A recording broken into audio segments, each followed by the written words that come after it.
నమస్కారం city news కి స్వాగతం. ఈనాటి వార్తా విశేషాలు. గన్నవరం మాజీ ఎమ్మెల్యే వల్లభనేని వంశీమోహన్ జన్మదిన వేడుకలు విజయవాడ రూరల్ మండలం అంబాపురం గ్రామంలోని వైఎస్ఆర్ బొమ్మ సెంటర్ నందు అంబాపురం గ్రామ పార్టీ అధ్యక్షుడు నల్లమోతు చంద్రశేఖర్ ఆధ్వర్యంలో ఘనంగా నిర్వహించారు. ఈ కార్యక్రమంలో వైఎస్ఆర్సీపీ నాయకులు కొడాలి ప్రవీణ్, పాలపాక మరియదాసు, పైడిముక్క రమేష్, తోడేటి కిరణ్ కుమార్, కొడాలి భారత్, మంచాల విజయ్, సొంగ దయాకర్, ప్రభాకర్, రవితేజ, సాయి మరియు పెద్దల మహిళలు అభిమానులు పాల్గొన్నారు.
బీజేపీ ఏపీ అధ్యక్షులు పివిఎన్ మాధవ్, మాజీ అధ్యక్షురాలు పురంధేశ్వరి విజయవాడ ఓ హోటల్లో మీడియా సమావేశం ఏర్పాటు చేశారు.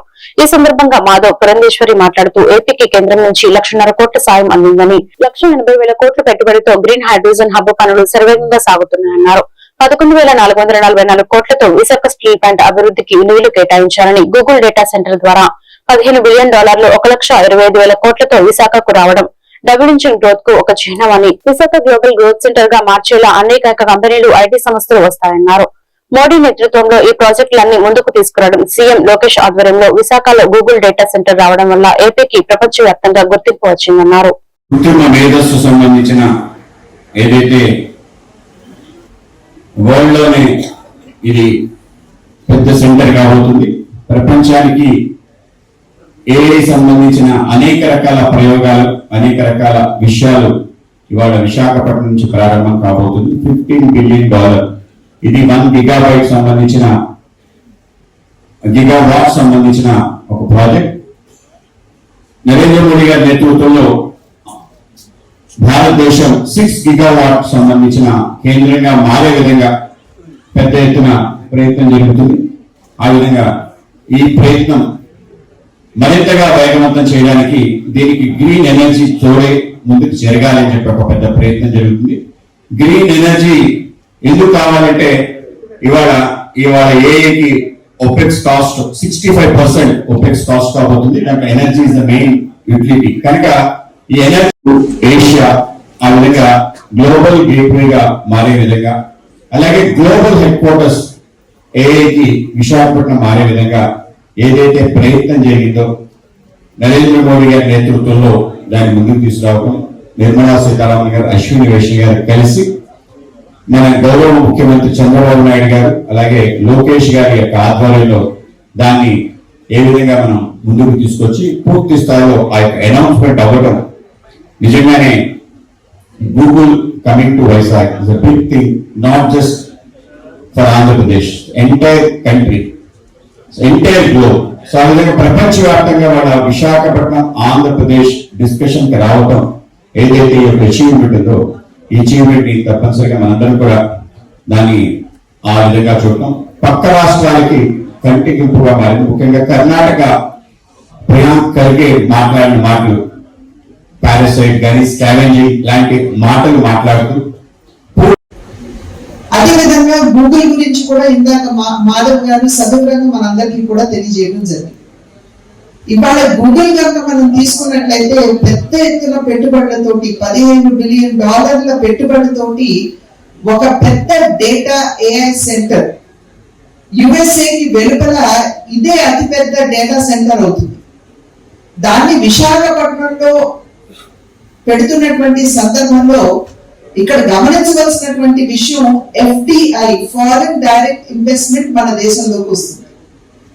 సాధారణంగా ఫారిన్ డైరెక్ట్ ఇన్వెస్ట్మెంట్ మన దేశంలోకి వస్తే కేంద్ర ప్రభుత్వం దానికి వెసులుబాటు కల్పించాలి, ఆమోదం తెలపాలి. ఆ తర్వాత మనకి FDI వచ్చేటువంటి అవకాశం ఉంటుంది. ఎందుకంటే ఇంకొక దేశం నుండి మన దేశానికి పెట్టుబడి వస్తుంది కాబట్టి.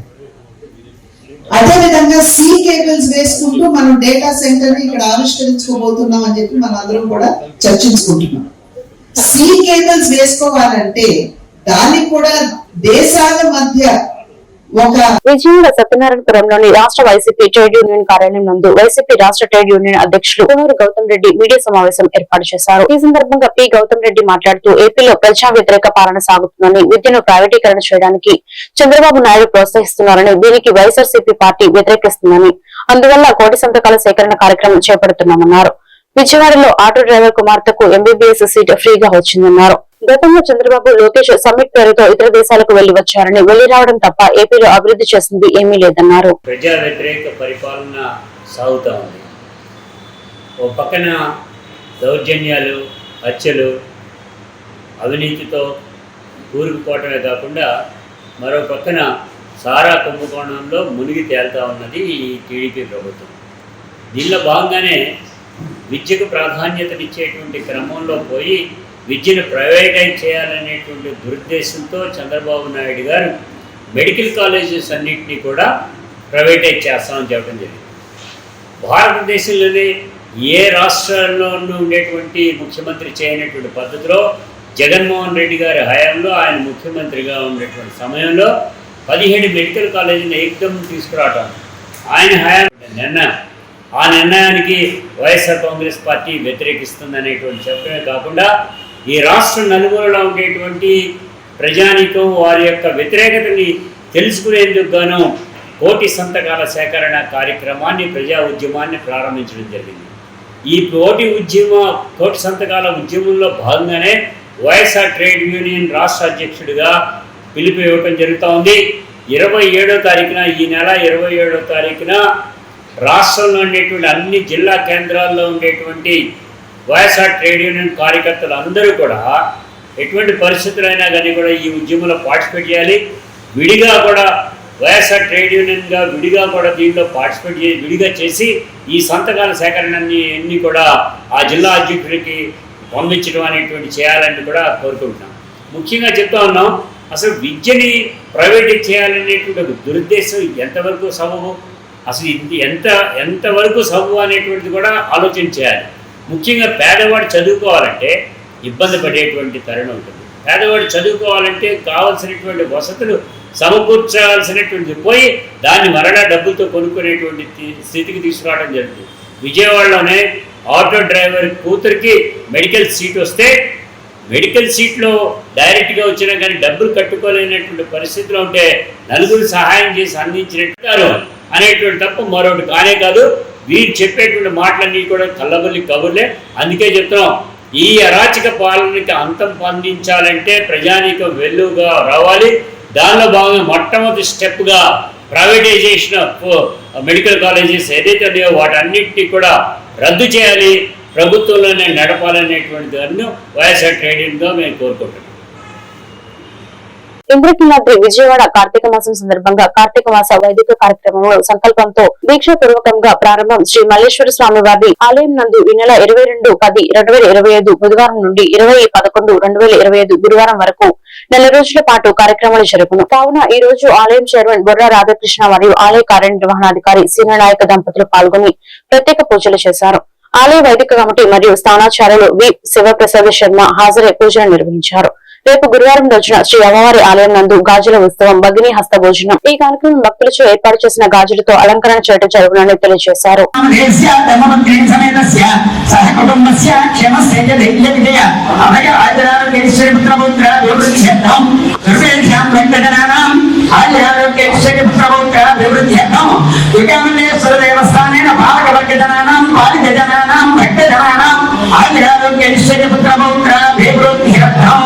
కార్తీక మాస నగ్న దీక్షా ప్రయుక్త జగాభిషేకేన చ లక్ష్మణ గణపతి దేవతాభ్యో నమః ఆవాహయామి. సమర్పయామి మహాగణపతి దేవతాభ్యో నమః నవరత్నగజసింహాసనం సమర్పయామి మహాగణపతి దేవతాభ్యో నమః హస్తయోః అర్ఘ్యం సమర్పయామి మహాగణపతి దేవతాభ్యో నమః పాదయోః పాద్యం సమర్పయామి మహాగణపతి దేవతాభ్యో నమః ముఖే శుద్ధ ఆత్మనీయం సమర్పయామి మహాగణ ఆకే సర్వదేవానాం నమోరం భగవద్గీతా ఉపమాగ్రాపయామి సాధ్యం కృపత్య సంయుక్తం మన్యనాయోజితం ప్రియం పురాణ మంగళం దేవత్రైలాపః సత్యాది ఉపయోగామి పరమాత్మనే రాహిమాన్ అవమాత్మయో నమో ప్రత్యక్ష నిబంధన నక్షదాన్ సమర్పయామి నైవేద్యం సమనీయం సమర్పయామి ఈ వరేశకర్పూరే నాగవలిదలంగిరుదం సమాజం రాంపూరం ప్రతిగక్ష్యతాం రాంపూరం సమర్పయామి. ఆలోచనపరుడు వేదిక ఆధ్వర్యంలో తుంగభద్ర కృష్ణా నది జలాలను ఆధారంగా చేసుకుని రాయలసీమ కరువు నివారణకు కృషి చేసిన విశ్రాంత డిప్యూటీ ఎగ్జిక్యూటివ్ ఇంజనీర్ ఎం సుబ్బారాయుడు సంస్కరణ సభ జరిగింది.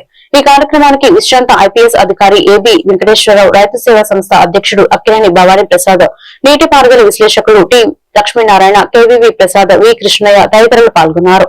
సుమారు 20 మంది ఆలోచన పరులు హాజరయ్యారు. ఈ సందర్భంగా ఏపీ వెంకటేశ్వరరావు విజయవాడ సెంటర్ నియోజకవర్గం గాంధీనగర్ ప్రెస్ క్లబ్ లో ప్రకటించారు.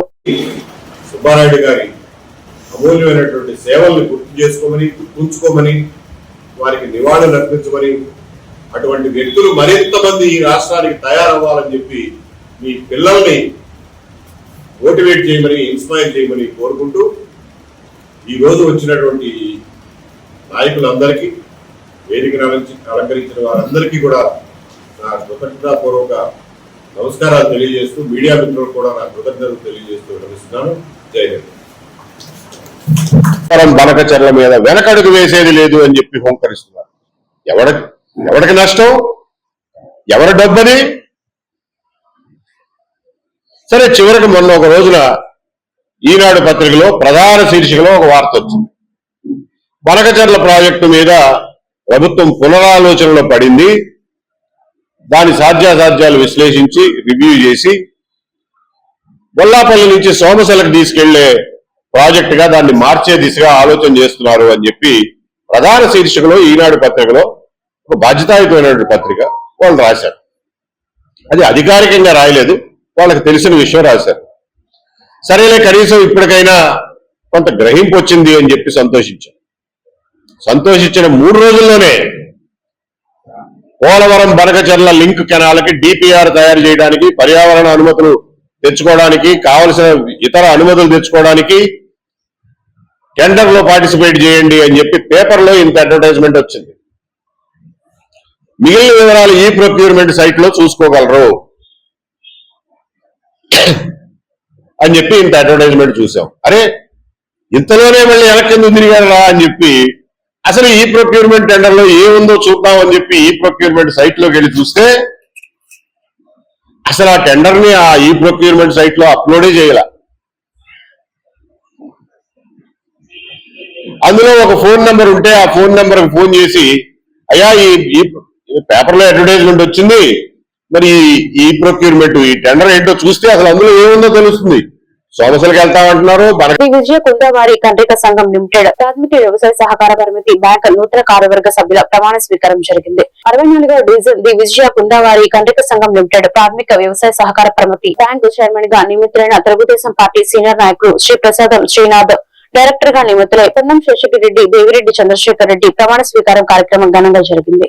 ఈ కార్యక్రమానికి ముఖ్య అతిథిగా ప్రభుత్వ విప్ సెంట్రల్ నియోజకవర్గ శాసనసభ్యులు బొండా ఉమామహేశ్వరరావు ఇచ్చేసి నూతనంగా నియమితులైన బ్యాంక్ చైర్మన్, డైరెక్టర్లతో ప్రమాణ స్వీకారం చేయించారు. ఈ కార్యక్రమంలో కార్పొరేటర్లు, మాజీ కార్పొరేటర్లు, తెలుగుదేశం పార్టీ నాయకులు, కార్యకర్తలు, అనుబంధ సంఘాల నాయకులు, కార్యకర్తలు, వేలాది మంది ప్రజలు, బ్యాంక్ యాజమాన్యం పాల్గొన్నారు.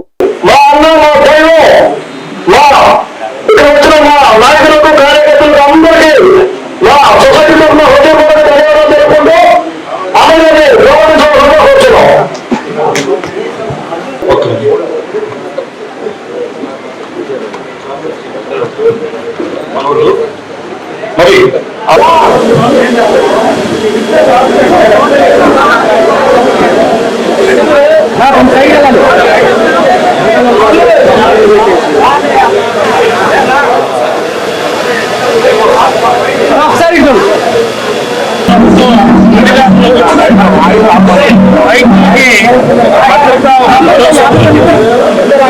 గత 16 నెలల్లో రైతన్నలు అన్ని రకాలుగా కూడా ఆదుకోవడానికి ఈ ప్రభుత్వం అన్ని ప్రయత్నాలు చేసింది. అన్ని ప్రయత్నాల్లో రైతన్నలు సంతోషంగా ఉన్నారు. ముఖ్యంగా గత ప్రభుత్వంలో బియ్యం ధాన్యం అమ్ముకుంటే డబ్బులు కూడా వచ్చాయి. అలాంటిది ధాన్యం బకాయిలన్నీ కూడా దాదాపు 1250 కోట్లు ధాన్యం బకాయిలు రైతులకి చెల్లించాం. అంతేకాకుండా రైతన్న నేస్తం పేరు మీద సంవత్సరానికి 20,000 రూపాయలు రైతన్నలకి ఎకరాకి ఇస్తామని చెప్పాం. ఇచ్చిన మాట ప్రకారం తొలి విడత 7,000 రూపాయలు వాళ్ళ ఖాతాల్లో వేసాం. మరి రాష్ట్రం అంతా యూరియా దొరకట్లేదు, తీవ్రమైనటువంటి ఇబ్బందులు పడుతున్నారని అన్నారు. మా రైతన్నలకి 6 గ్రామాల్లో ఎక్కడా కూడా ఒక్క రోజు కూడా ప్రాబ్లం లేకుండా రైతన్నలకి యూరియా అంతా కూడా సప్లై చేశాం.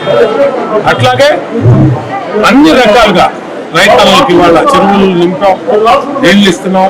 పాడి రైతులు ముఖ్యంగా ఈ గ్రామం బ్రహ్మాండంగా పాడి రైతులు మా మహిళా రైతక్కలు చెల్లికంతో మా అన్నగారైన బోండా ఉమామహేశ్వర గారు ఈ బాధ్యతలు మాకు అప్పగించడం జరిగింది. భవిష్యత్తులో ఆయనకి ఎటువంటి చట్టపేరు రాకుండా ఇక్కడ ఎటువంటి ఏమి అందరికీ రైతులకు అందరికీ ఉపయోగపడే విధంగా అందరికీ అన్ని విధాలుగా అన్ని సౌకర్యాలు కలిగిస్తూ అన్ని విధాలుగా ఈ బ్యాంకు అభివృద్ధిని ముందుకు తీసుకెళ్తాము. అదేవిధంగా మా అన్నగారి నమ్మకం మేరకు దీన్ని ఇంకా అభివృద్ధి పదంలోకి తీసుకొస్తాము. గోల్డ్ రేట్లు విపరీతంగా పెరిగిపోయినందున గోల్డ్ పెట్టుకోవడానికి ప్రతి మహిళ బయటికి బ్యాంకుల దగ్గర కానీ ప్రైవేట్ బ్యాంకర్ల దగ్గర కానీ ఎక్కడికైనా వెళ్ళి పెట్టుకోవడానికి చాలా ఇబ్బంది పడుతున్నారు.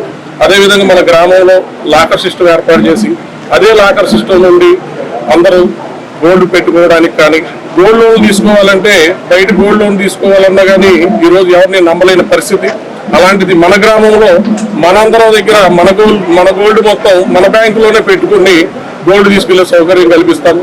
ప్రతి గోల్డ్కి అందరూ మన వాళ్ళే, మనకు తెలిసిన వాళ్ళు, మన గ్రామస్తులు, ఎంప్లాయీస్ అందరూ కూడా ఆ నమ్మకంతో ముందుకు కొనసాగుతూ ఎవరికి రైతులకు ఎటువంటి ఇబ్బంది కలగకుండా ప్రతి ఒక్కరికి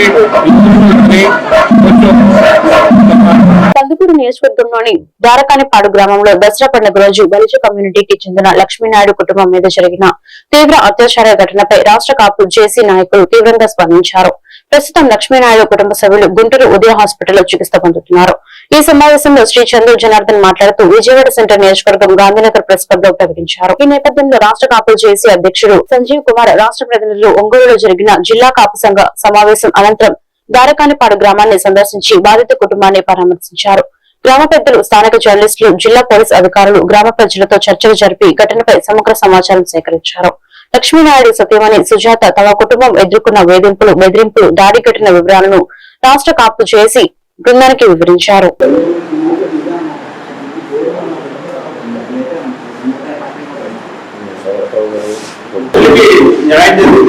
ఈ రాష్ట్రంలో మరి ఇది మొదటిసారిగా సహకారంతో ముఖ్యమంత్రి గారు, గౌరవ ముఖ్యమంత్రి, ఉప ముఖ్యమంత్రి గారి ద్వారా మరి వాళ్ళందరూ లబ్ధి కూర చేకూర్చినటువంటి చంద్ర జనార్దన్ గారి ఏపీ కేసు తరఫున అభినందనలు తెలియజేస్తున్నాం సార్.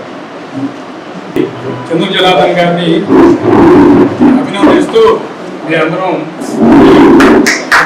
ప్రెస్ మీటింగ్ పెట్టడం, తర్వాత మొన్న జరిగినటువంటి దాన్ని ఆ రోజు నుంచి ఈ రోజు వరకు కూడా ముఖ్యమంత్రి ప్రభుత్వం నుంచి ఒక ప్రకటనే కాకుండా దాన్ని అమలు చేసుకునే పద్ధతిగా చేసేటువంటి పనిలో చంద్ర జనార్దన్ గారు మొదటి రోజు నుంచి ఈ రోజు వరకు రేపు అది సాధించుకునే వరకు కూడా నిరంతరం ఆ దీని మీద ఉంటూ కంటిన్యూస్ గా చేసేటువంటి ఒక పని, ఒక కృషి, పట్టుదలతోటి నెల్లూరు జిల్లాలో కందుకూరు నియోజకవర్గంలో దారకానిపాడు గ్రామంలో ఒక దారుణం గురించి దారకానిపాడులో ఒక దారుణం జరిగింది.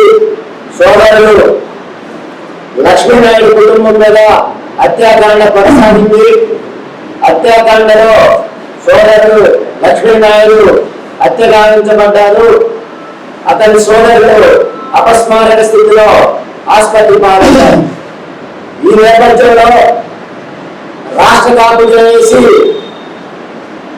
ఆ గ్రామాన్ని పర్యటించింది. దసరా సందర్భంగా ఈ నెల 2వ తారీఖున లక్ష్మీనాయుడు కుటుంబం మీద దాడి జరిగింది. 2వ తేదీన లక్ష్మీనాయుడు హతమయ్యారు. 4వ తేదీన సోదరులు గ్రామ పెద్దలు గారి, అదేవిధంగా నియోజకవర్గ పెద్ద వంశీకృష్ణ గారు, అదేవిధంగా రజనీకాంత్ గారు, అదేవిధంగా మేము ఒంగోలు జిల్లా కాపు సంఘ సమావేశం ఏర్పాటుకు సంబంధించి ఒంగోలు కాపు సంఘ కార్యాలయంలో సమావేశమైన నేపథ్యంలో బాధిత గ్రామానికి సంబంధించిన పెద్దలు రావడం, రాష్ట్ర కాపు జేఏసీని కలవడం జరిగింది. గ్రామ పెద్దలు, నియోజకవర్గ పెద్దలు రాష్ట్ర కాపు జేఏసీ దృష్టికి ఆ గ్రామంలో జరిగిన హత్యాకాండకు సంబంధించిన అంశం దృష్టికి తేగా ఆ జిల్లాకు సంబంధించిన ముఖ్యమైన నాయకులు సంజీవ్ గారికి, అదేవిధంగా వెంకటరమణ గారికి బాధ్యతలు అప్పచెప్పి వెంటనే గ్రామంలోకి సమాచారం ఇవ్వకుండా పెడితే ఆ కుటుంబం కోసం ఆఫీసరు వారి వెంటే ఉండి పనిచేస్తున్న నాయకత్వం కొంతమంది ఉన్నారు. వారందరికీ కూడా సమాచారం ఇచ్చినాక ఆ గ్రామంలో వారు ఉండే సందర్భం చూసి, గ్రామ పెద్దలు ఉండే సందర్భం చూసి రాష్ట్ర కాపు బంగాళాఖాతంలో ఏర్పడిన అల్పపీడన ప్రభావంతో కోడూరు మండలం పాలకాయ తిప్ప వద్ద సముద్రం అల్లకల్లోలంగా మారడంతో అలలు ఉవ్వెత్తున ఎగిసిపడుతున్నాయి. ఈ నేపథ్యంలో సముద్రం సుమారు 500 మీటర్ల మేర ముందుకు చొచ్చుకొని వచ్చింది. సముద్రపు వద్దకు పర్యాటకులను ఎవరిని వెళ్లనివ్వకుండా పాలకాయ తిప్ప మెరైన్ పోలీస్ గేట్ ను మూసివేశారు. సముద్రంలోకి మత్స్యకారులను వేటకు వెళ్లొద్దని అధికారులు హెచ్చరికలు జారీ చేశారు. ఈ ప్రభావంతో పాలకాయ తిప్ప సింగ్ వద్ద వేట బోట్లు నిలిచిపోయాయి. మాజీ మంత్రి కొడాలి శ్రీ వెంకటేశ్వరరావు జన్మదినోత్సవాన్ని గుడివాడ వైఎస్ఆర్సీపీ కార్యాలయంలో పార్టీ అభిమానులు, కార్యకర్తలు కోలాహలం మధ్య పార్టీ సీనియర్ నాయకులు కేక్ కట్ చేశారు. వారు మాట్లాడుతూ కష్టాల్లో ఉన్న ప్రతి ఒక్కరికి పార్టీలతో పని లేకుండా పేద, మధ్యతరగతి, బడుగు, బలహీన వర్గాల ప్రతి ఒక్కరికి మంచి మనసుతో సహాయం చేశారని, నియోజకవర్గం అభివృద్ధిలో కొడాలి నాని కీలక పాత్ర పోషించారన్నారు. ఈ కార్యక్రమంలో నాయకులు దిక్కుపాటి శశిభూషణ్, మండలి హనుమంతరావు, పాలేటి చంటి, మెరుగుమల కాళీ, కొంకితల ఆంజనేయ, అడవాల అప్పారావు, జడ్పీటీసీ గొల్ల రామకృష్ణ, సింహాద్రి రాంబాబు, అద్దేపల్లి పురుషోత్తం, రేమ్మల నీలాకాంత్, ఎస్కే బాజీ, మాదాసి వెంకటలక్ష్మి తదితరులు పాల్గొన్నారు.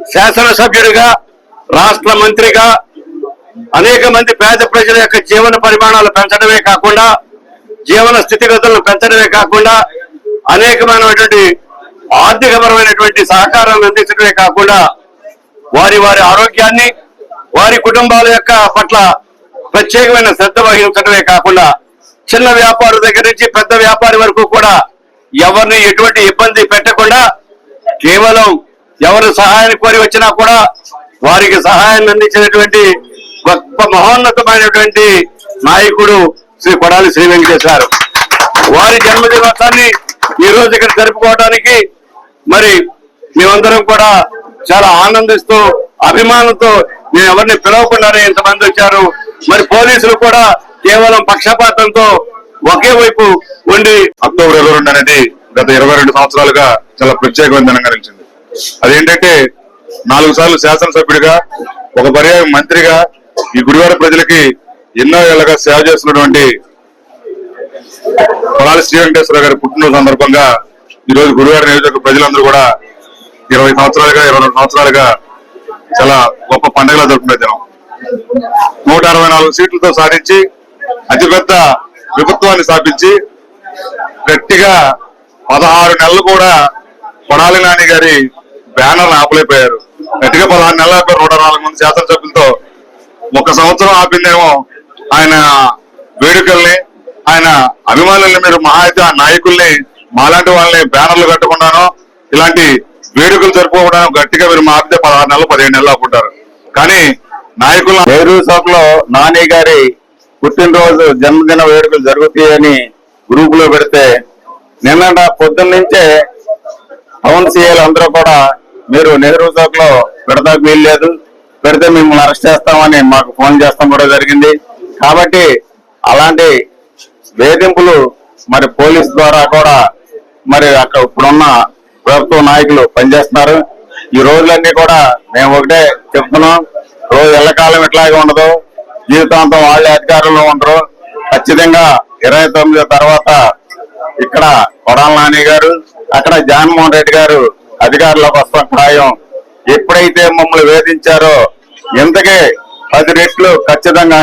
కొడాలి శ్రీ వెంకటేశ్వరరావు గారి జన్మదిన శుభాకాంక్షలు తెలిపడానికి ఇక్కడికి వచ్చిన అందరికీ కూడా కృతజ్ఞత తెలియజేస్తున్నాము.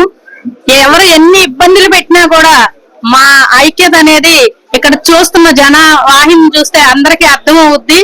ఎవరు కూడా సూర్యుడిని అరచేతి అడ్డం పెట్టి ఆపలేరు. అలాగే నాని గారి మీద ఉన్న అభిమానాన్ని కూడా ఎవరు ఆపలేరని, ఆయన నిండు నూరేళ్లు చల్లగా ఉండాలని కోరుకుంటూ ఎన్నో పదవులు అలంకరించాలని కోరుకుంటూ ఈ వార్తలు ఇంతటితో సమాప్తం. మరొక మళ్ళీ కలుద్దాం. నమస్కారం.